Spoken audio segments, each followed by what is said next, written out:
Kembali di Net Bali, seluruh penduduk desa Tibubiu Jumat lalu panik lantaran tempat tinggal mereka di Kecamatan Kerambitan Tabanan dilanda bencana tsunami. Bencana tsunami ini merupakan bagian dari simulasi untuk membentuk desa tangguh bencana. Kepanikan terjadi di desa Tibubiu Tabanan saat seorang relawan memberikan informasi kepada warga jika akan terjadi tsunami. Petugas menyembunyikan kulkul bulus atau kentongan berkali-kali agar warga yang sedang berada di dalam rumah dapat segera menyelamatkan diri. Warga yang mendengar informasi tersebut pun langsung berhamburan menyelamatkan diri ke tempat yang lebih aman.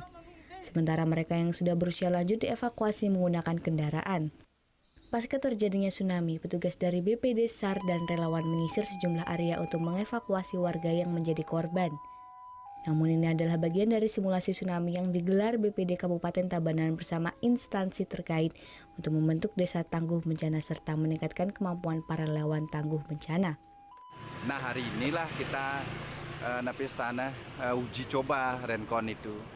Rencon itu siapa berbuat apa kalau terjadi bencana ancaman yang kita fokuskan Rencon ini adalah tsunami.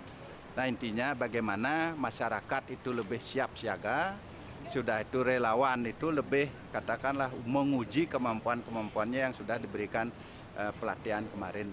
Kegiatan ini juga sebagai upaya untuk menurunkan indeks risiko bencana. Dari 136 kabupaten kota yang ada di Indonesia, Kabupaten Tabanan memiliki risiko tinggi terjadinya bencana, salah satunya adalah bencana tsunami, sehingga perlu dibentuk desa tangguh bencana.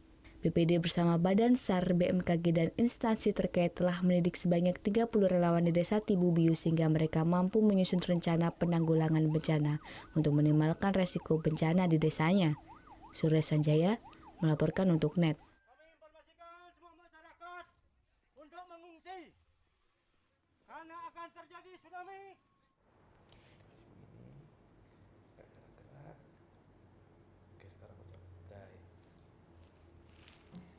Udah selesai kan nontonnya? Nah, jadi jangan lupa buat like, komen, dan subscribe ya.